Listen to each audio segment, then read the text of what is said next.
Okay, good afternoon and welcome to MAE 113, Calculus for the Liberal Arts. My name is Richard Kohar, and thank you for tuning in on this Monday evening. And today, it's not a lecture, we'll just do a tutorial. And this one will be about derivatives.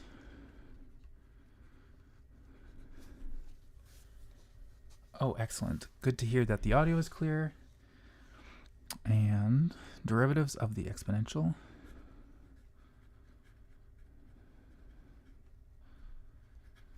And log functions.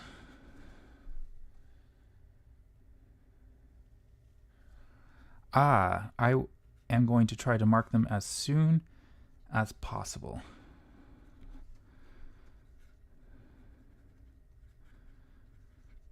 Sometimes it takes me a little bit slower, a little bit faster on some questions, so I will try my best.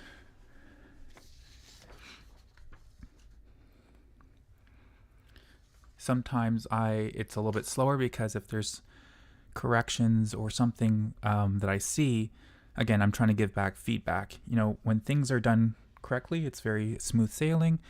So some questions were done well, and some questions, you know, needs a little bit more help. So it just takes a little bit more time on my part to write everything out. Yeah.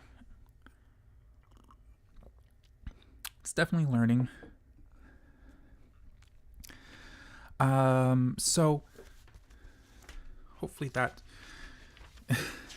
a good enough answer to that. I mean, sometimes I'm faster, sometimes I'm slower. It just depends. So last time, the thing that I didn't get to finish was one of my third questions from the lecture. And the question is, you know, what is the derivative? What is the derivative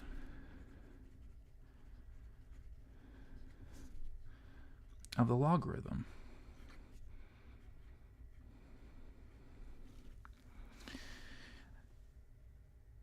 So, okay, but first we've already seen the ln function, which was the logarithm to the base e.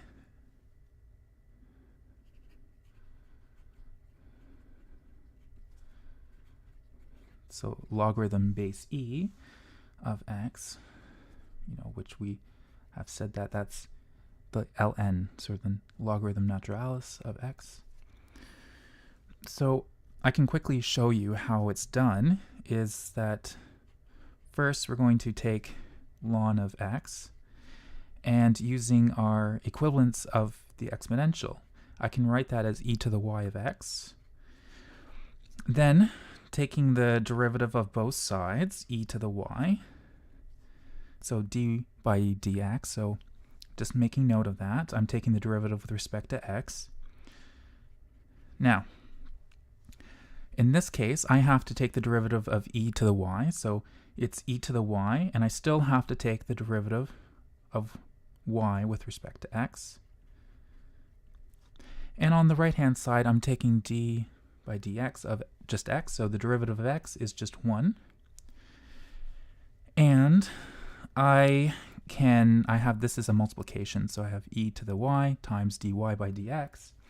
So that means I can bring that dy over to the right-hand side. So I got 1 over e to the y, but e to the y, which we have already said is y is equal to ln x, so that's ln x. And we also know that from our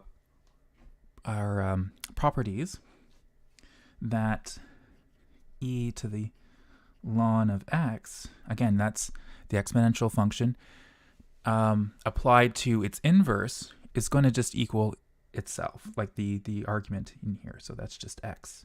So that means that it's 1 over, so e to the ln x is just x. So therefore, this is important, the function of ln x, its derivative is just 1 over x. So that's nice and simple.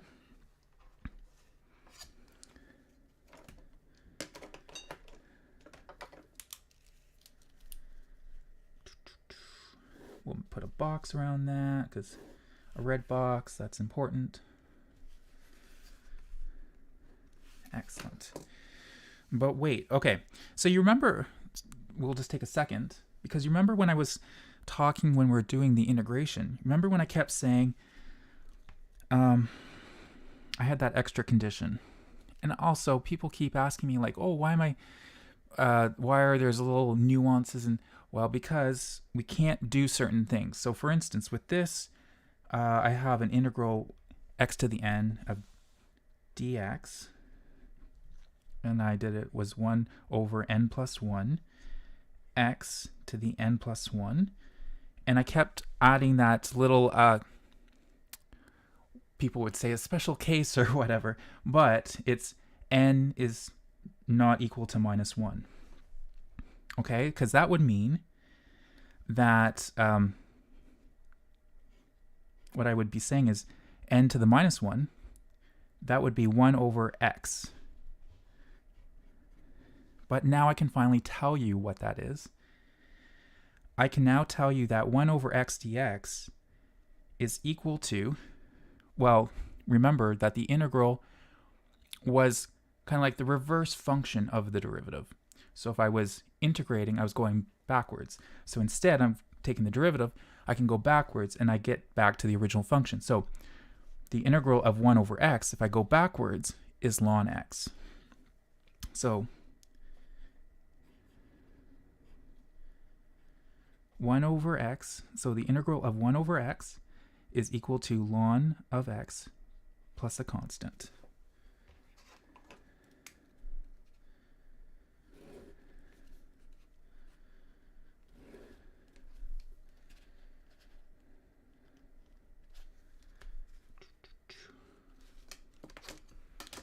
Okay, so we have that.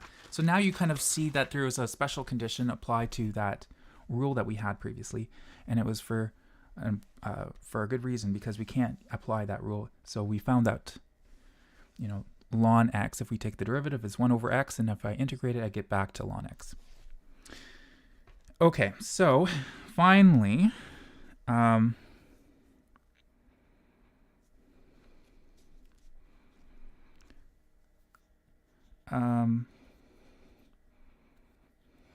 of course, also, if I wanted to use chain rule, if I had this function f of x is equal to ln of g of x, if I take the derivative of that, well, the outside function is my ln, so it's 1 over g of x, and I still have to take the derivative of the inside function, so that becomes g prime at x.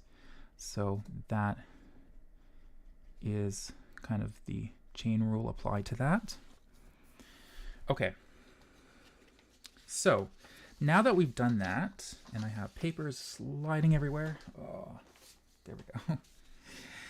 Number 2.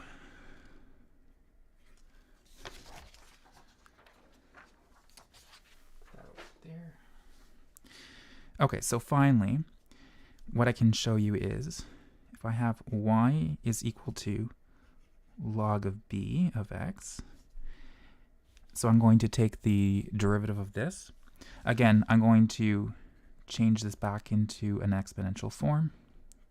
I'm going to take the, oops, and it's not e in this case, it's going to be b, it's going to be an arbitrary base. Same idea again, I'm going to take the derivative of both sides with respect to x. So same, you know, the same rule of algebra applies if I'm applying an operator or a function, or I'm doing something on one side, but I'm also doing it on the right-hand side. And we knew previously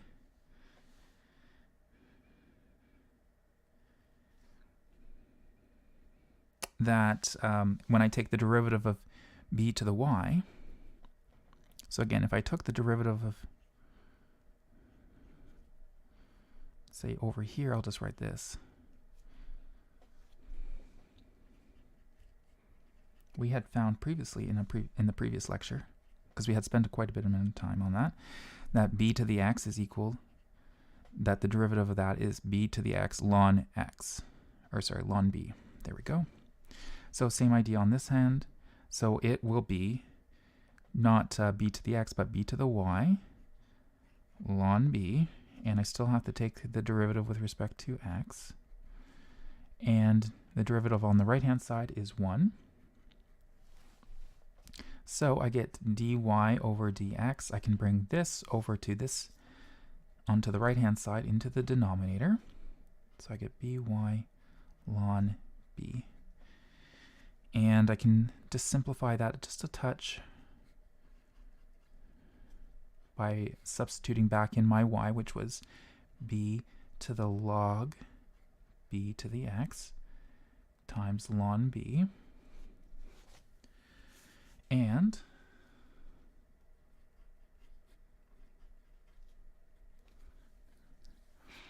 so I have b, so I have an exponential function, and the inside of it is its inverse, so this becomes just x, and I'm left with ln b in the denominator, and that's it. So therefore, if I have a function f of x is just a log to the base b of x, then its derivative is equal to 1 over x times ln b.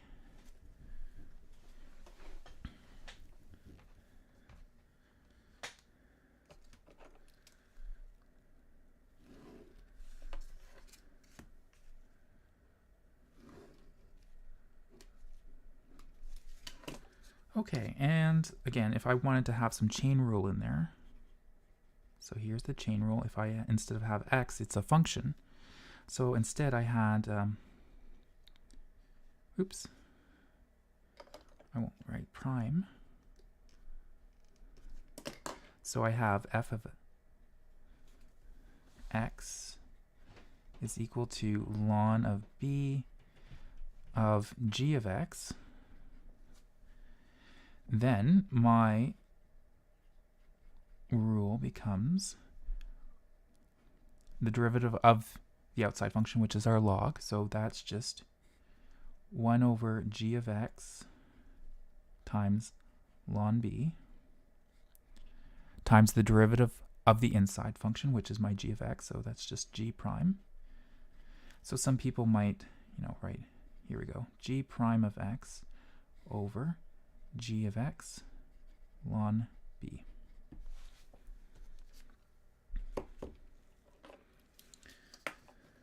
Okay. So is everyone okay with that so far?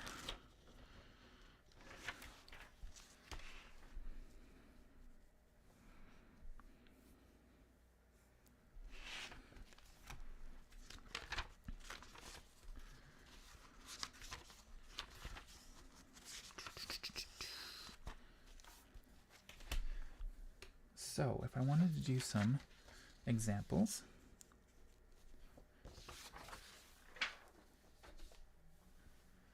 here we go. 3.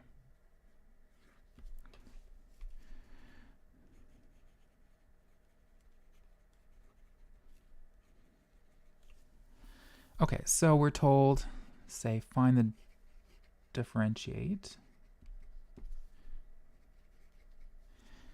And we're told, say, for a is ln of 3x.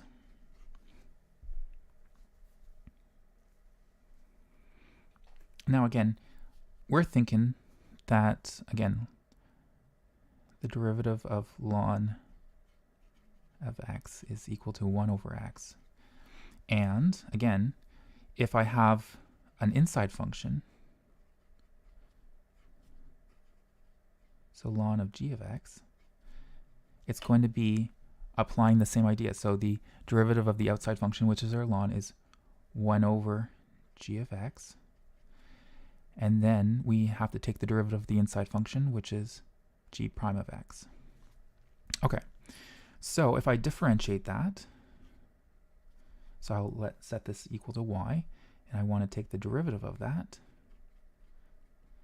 it's 1 over the inside times the derivative of the inside, which is the derivative of 3x. So maybe I'll write this out as one more step. So 1 over 3x times the derivative of 3x is just 3.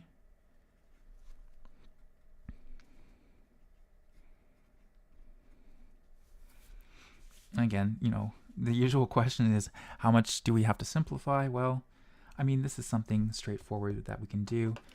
We see that the 3's can cancel, so that I'm just left with 1 over x.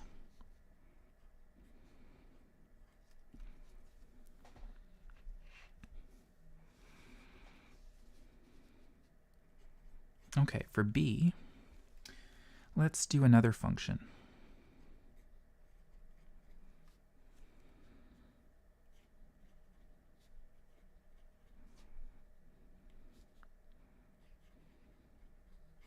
Oh, lots of stuff. So this is the, I have 3 functions here. So that means that I have, so I'm taking the derivative of f, g, and h, which means that I have to take the derivative of the first function times the other 2, plus the derivative of the middle function, plus the derivative of the last function.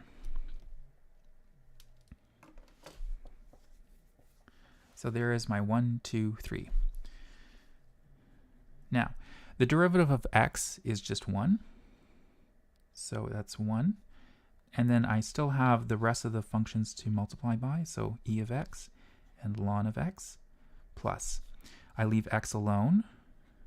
And I also leave ln alone. And the derivative of e to the x, which is a great function because it's just e to the x. Plus, and I have my 2 functions remaining there. I'll just copy those down. And I'm left with the derivative of ln x, which we know is just 1 over x. So the derivative of ln x is 1 over x. And I can cancel out this x here and this x here. And what else can I do? So maybe I'll just kind of just neaten that up. So I'm left with e to the x ln x plus x e to the x ln x plus e to the x.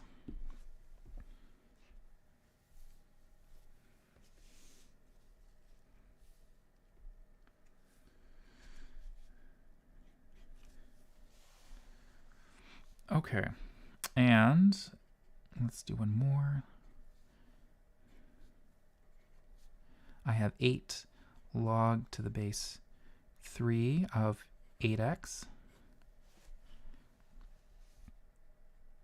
So I see that I have a constant, and then I have this function here. So again, using my constant multiple rule, I can actually just kind of bring that outside. So I don't have to worry about that 8. It's going to multiply by it, but I'm going to take that derivative of just here. So here's my log to the base 3 of 8x. Now again, from what we had just shown previously, we knew that the function log to the base b of x, if I take the derivative, is just 1 over x ln b.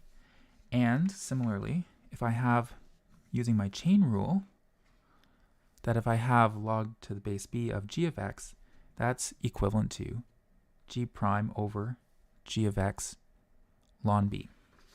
But I will write that out again.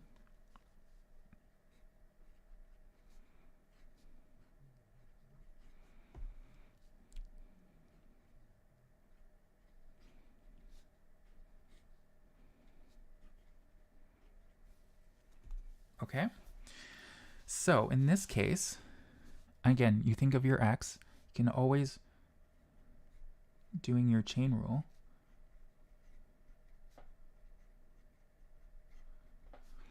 you know, you treat this as the outside function. So again, your x gets replaced by the g of x ln b times, and then the inside function, which would be the derivative of the inside function g prime of x. So again, applying that idea, it's the derivative of the outside function, so it's 1 over 8x times ln 3. And then I still have to take the derivative of this inside function here, and the derivative of 8x is 8. And we're not done yet, because I see I can just do a little bit of simplification. I have the 8's cancel here, so I'm left with 8 over x ln 3. So again, someone was asking previously, like, do we need to put numbers for ln 3? No, because this is it's a irrational number, so you don't have to put that a number for that. Ln 3 is good enough for us. Again, we don't need a calculator, but so if you just wrote 8 over x ln 3, perfect. That's what we wanted.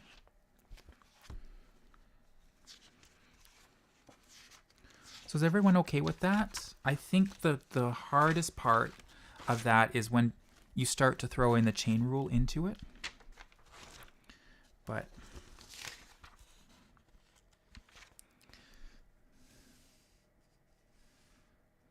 we did a lot of, review.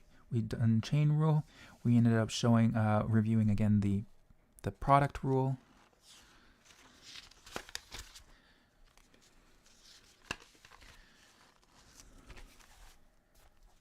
Okay, so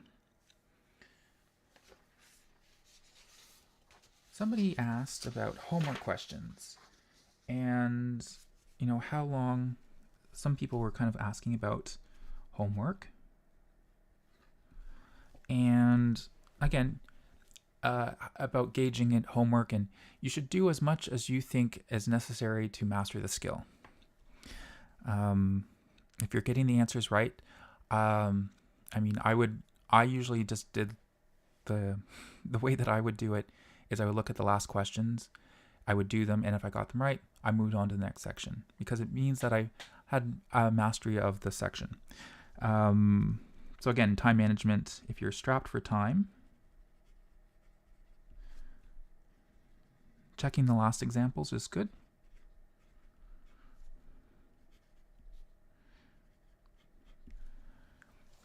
Doesn't guarantee everything, but most of the time is.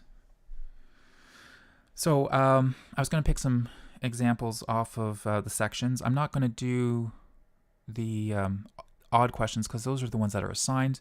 I'm going to do the even ones because then you'll have an idea of what to do for the odd ones as well. They're, usually the odd and the even ones are paired together so that they're matched.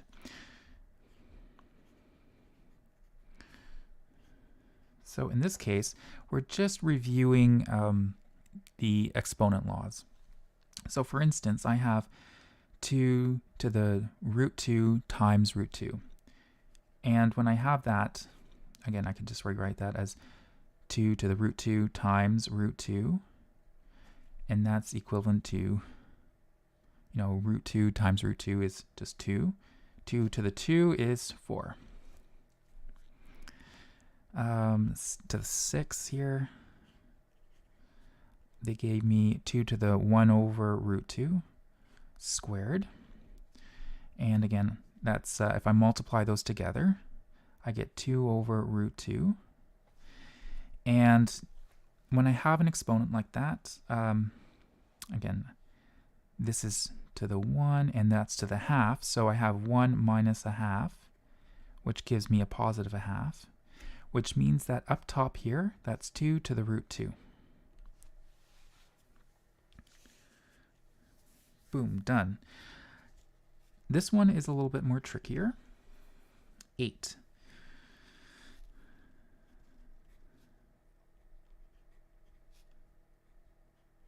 Be very careful about this one. I know this wasn't assigned, but why is this one tricky?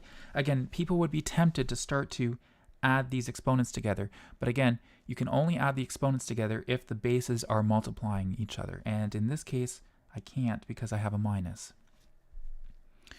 So the first thing that I'm going to do is I'm going to factor out the minus the minus pi to the minus square root of 2, which means that I'm left with minus 1 plus a pi to root 2.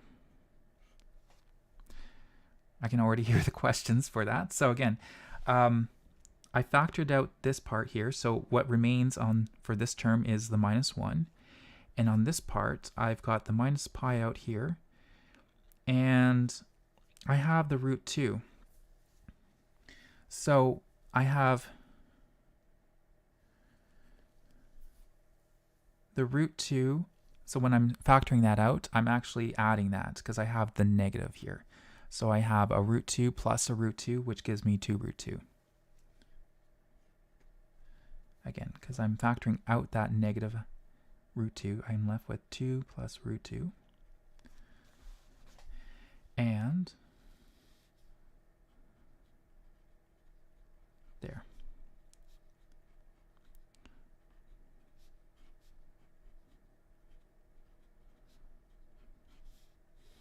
I'm just rewriting that over here. I'm just changing the order, I'm just flipping it, so I have the minus 1 over there. And why did I do that is because I wanted to have a difference of squares. So here I have a difference of squares.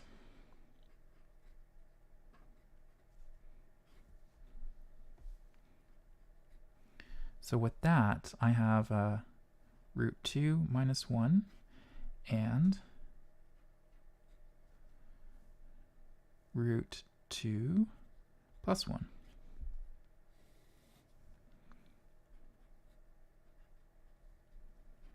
And then I can cancel these out. So I'm left with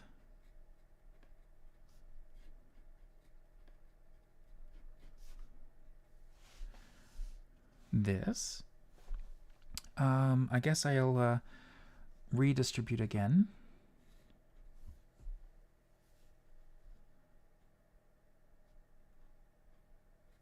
So I have a minus pi and a pi. So that gives me minus root 2 plus root 2. So again, this means that it's 0. Minus, so I have a minus and a minus, which gives me plus pi to the negative root 2. So in this case here, that gives me minus pi to the 0 plus pi to the minus root 2. So I'm just going to write that over here. And the minus pi to the 0 gives me negative 1.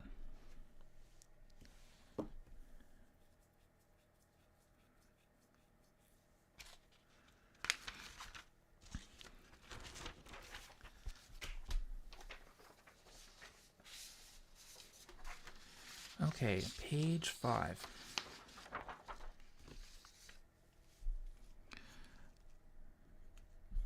So for number 10, this one's a little bit nicer because what I have here is 8 to the square root of 3 times 2 to the minus root 12 over 4 to the 2 root 3.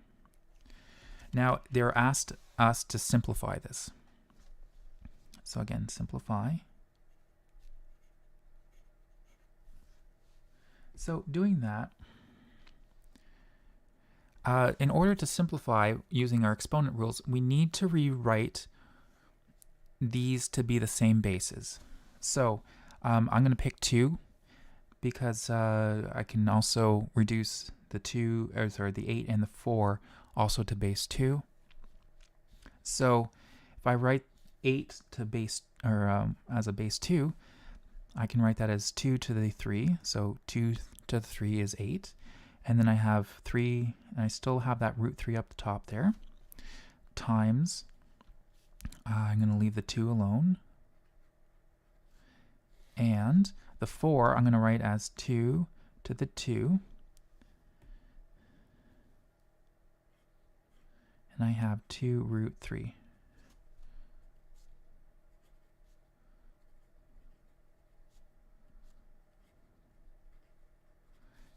And I can simplify that so that I get 2.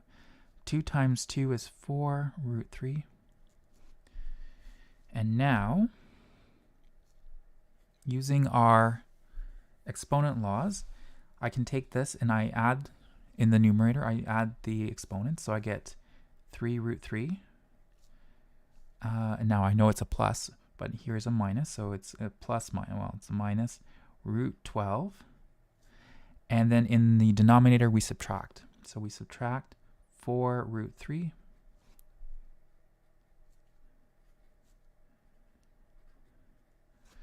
Okay.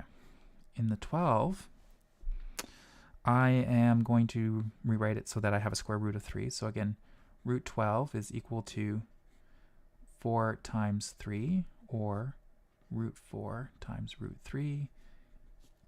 Root 4 is 2 to the root 3. So it's minus 2 root 3 minus 4 root 3. So I have 2. 3 minus 2 is minus, 3 minus 2 is 1. Minus 4 gives me minus 3. So minus 3 root 3. And I can get rid of that negative sign by moving this into the denominator. So I have 1 over 2 to the 3 root 3. Or 2 to the 3 is 8. So 8 to the root 3.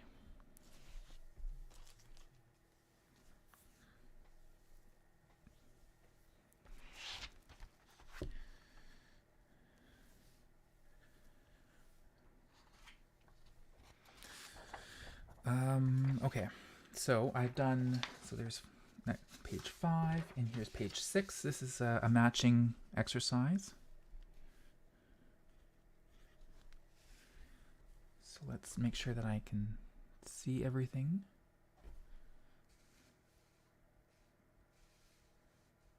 Oops, there we go.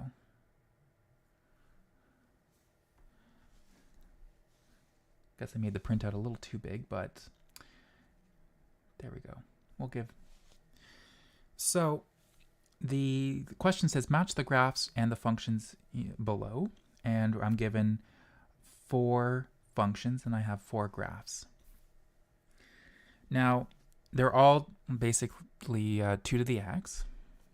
So in this case, I'm going to start out with this b one right down here, and the reason for that is I know what 2 to the x looks like. 2 to the x looks like this, and then it's going to be shifted down by 1. So it'll, not be like that, but it'll kind of go like that. So it'll go through the origin. So in that case, I believe that b matches this one right here, which is a. So this is 2 to the x minus 1. So this is a. So I don't have to worry about that function anymore. The next one that I can do quite easily, I see this one right here. So y equals. Now I have 2 to the minus x. You can also think of that as to the minus 1 times x. And when you do that, 2 to the minus 1 is a half. So like that, minus 1. And we know when the base is between 0 and 1, it does something like that. So that would be like 1/2 x, and then it's going to be shifted down by 1. So something like that. So that means I should expect this to be d. So d is this one right here. So I'll cancel that one out. So this is y equals 2 to the minus b minus 1.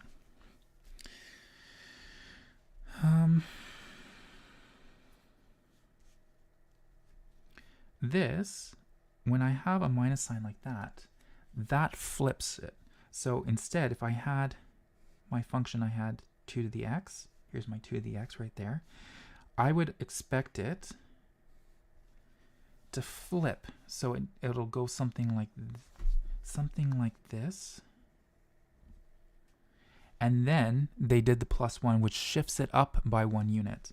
So that means, you know, I would get something like crossing the that intercept at the origin at 0, 0. So I would expect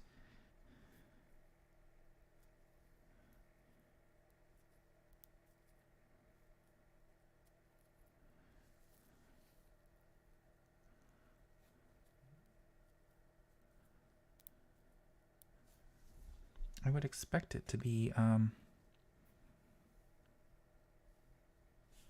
C should be X. Oh, we got to be careful.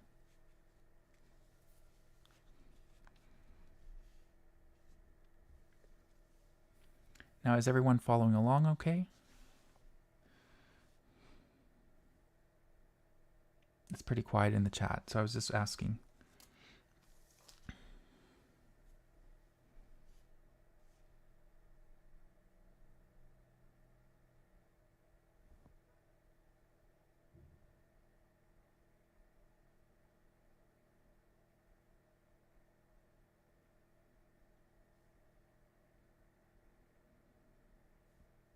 Yes? Okay, perfect.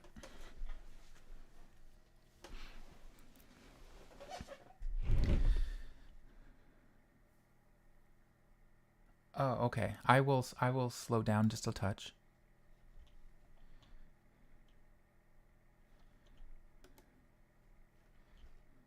And I'll just give it a little second.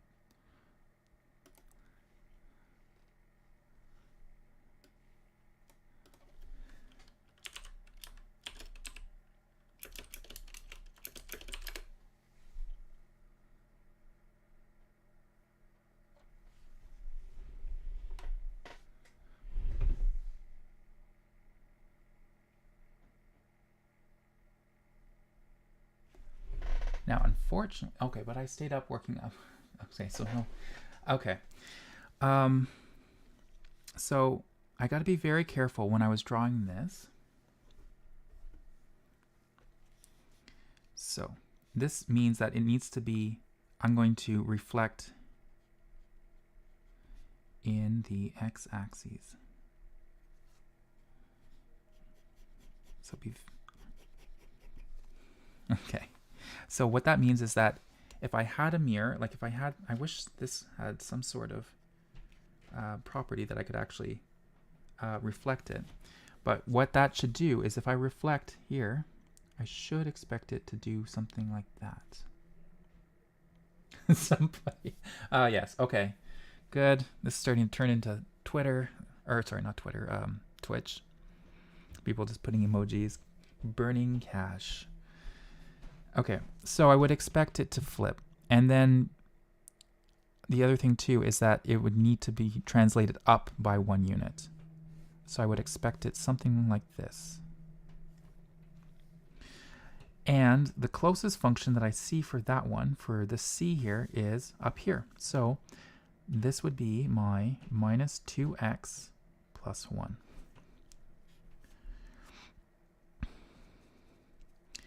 And then by process of elimination, I'm left with this one right here, which is minus 2 to the minus x plus 1.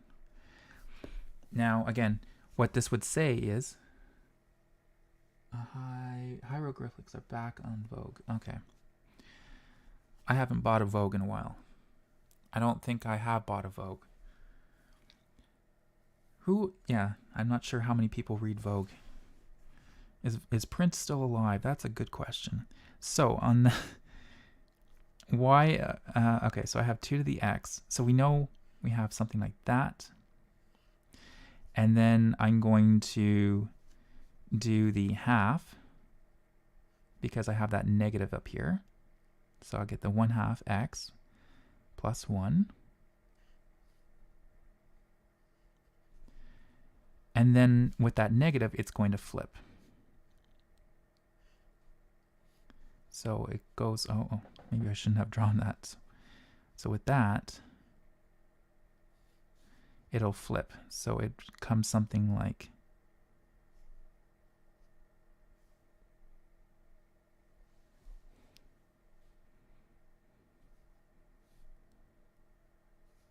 oh, sorry, it should do this. There we go.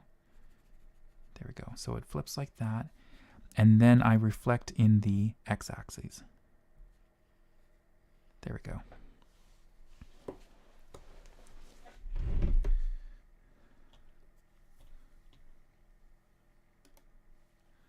So what I should try to do, let's just take a quick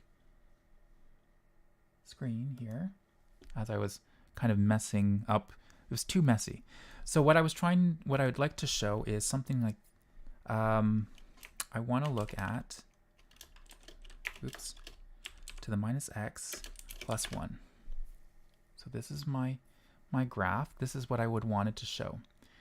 And how do I get to those steps? We're going to duplicate, duplicate, duplicate. So there's about 3 or 4 steps. There we go. So again, I start off with my 2 to the x.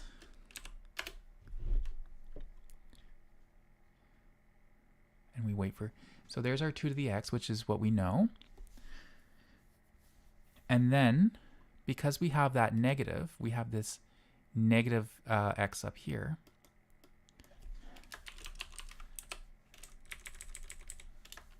That's equivalent to me writing it as 1/2 x. So it switches. So it goes from, it's going increasing, it's exponentially increasing as it's going to infinity. And when we have the 1/2, it's decreasing exponentially. So we take this, and I'm almost done. The other thing that I need to do is I need to add the plus 1. So when I do that, I get the plus 1. Good.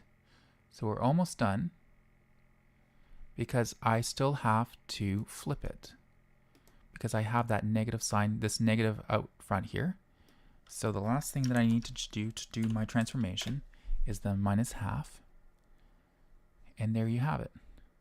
It's the same graph as what we had when we started. So if we flip back to the minus 2 to the minus x plus 1, it's the same graph. So again, it's just applying transformation after transformation to it. So you can quickly sketch it based on what you know already. So it's just applying some transformations. So out of that messiness, we got our answers to match the graph.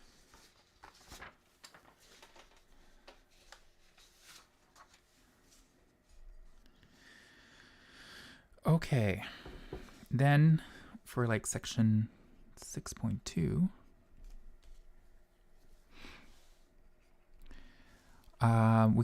this one is in logarithms. So it's basically, it asks us to calculate the logarithms. So I have like log to the base 3 of 81. Now you can rewrite that in the exponential form.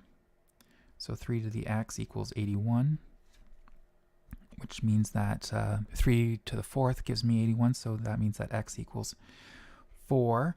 Or, another way of doing that, I have log to the 3 of 3 to the 4.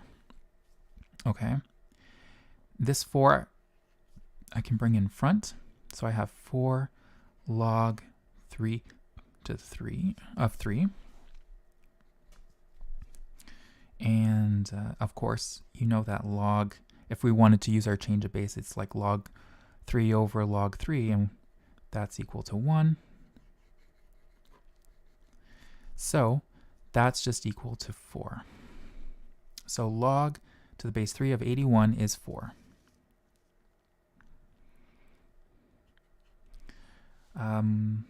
This is question 4 in the exercises of section 6.2. Oh, nice. They have it to the same base. So that means that I can immediately take this and move it down in front. So I get minus 8 log 10 of 10. And we know that's 1. So that's just minus 8.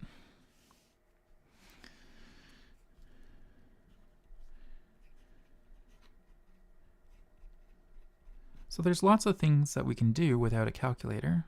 Quick. I'm going to change this into the same base. So I got 10 and 10 cubed. So that 3 comes down in front. I have 3 log 10 of 10, which is equal to 3.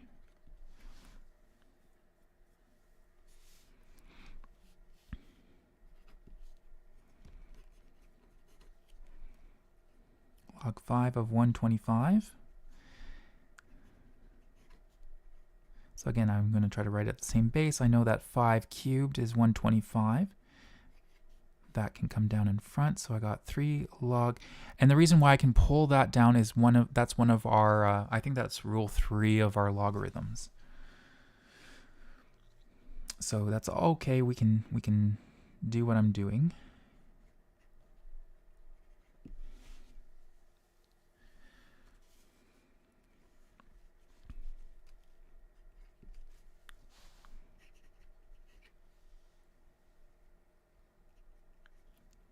Again, not too much thought has to go into this.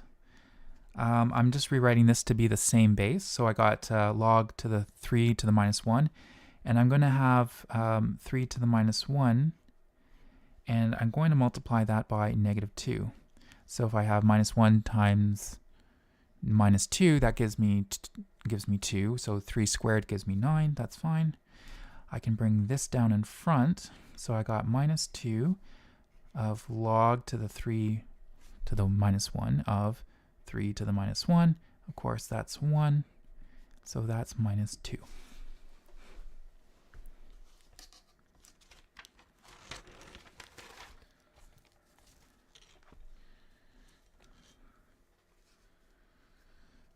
Let's do one more. Let's do 46. Okay, so this one we're asked to solve for x.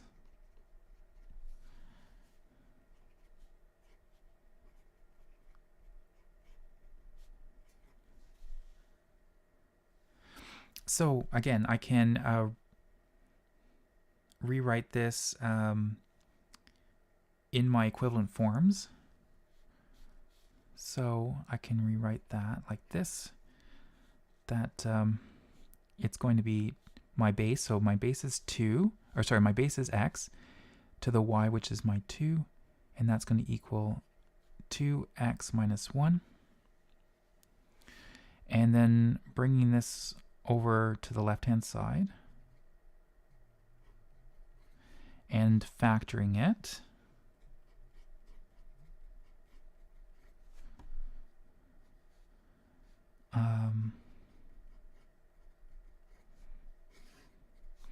Gives me x equals 1.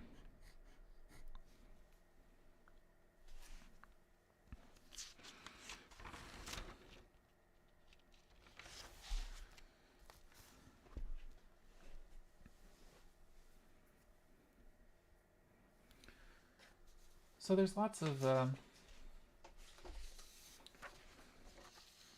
again, I'm just trying to show how quick it is to do some of these exercises, just to make sure that, you know, if not to be scared of a longer list of exercises, because again, they're designed to, you know, check to see if you're following, if you know, you have it memorized and you're able to apply the rules. The last one that I can quickly do here is I'm going to go a little bit over. And again, if you don't want to stick around, that's okay. Everyone has other things. I'm just going to do a quick example again, just using our 3 to the x minus 2 to the x minus 1. And what we're asked is to find the derivative. So we're asked to differentiate that.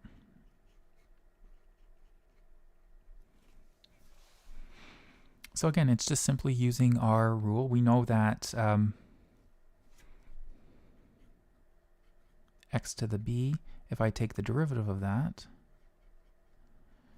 is 1 over x ln b. Oh, no, no, no.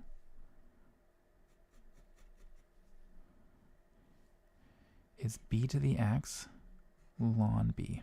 There we go.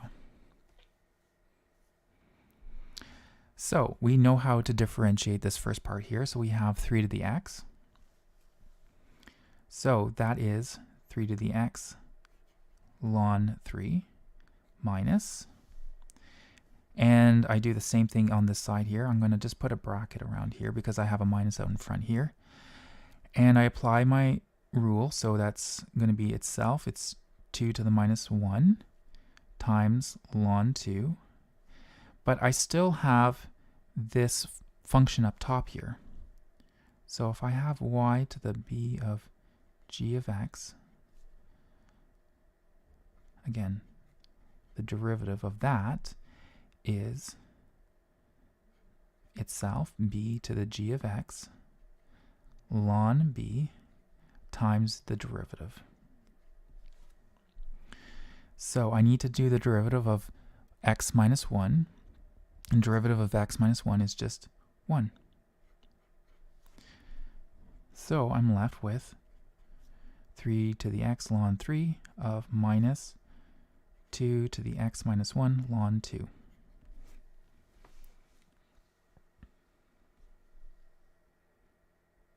Okay, thank you for tuning in. Again, if there's any quick questions just in the chat, we have a quiz tomorrow. So just remember, there is an assignment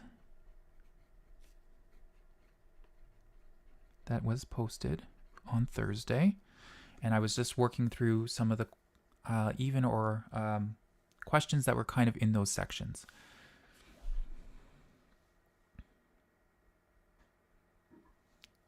I was going to just keep a couple of seconds just to see if there's any questions in the chat. Again, if there's any issues, feel free to send me an email. You know my RMC account. I will see if there's any people.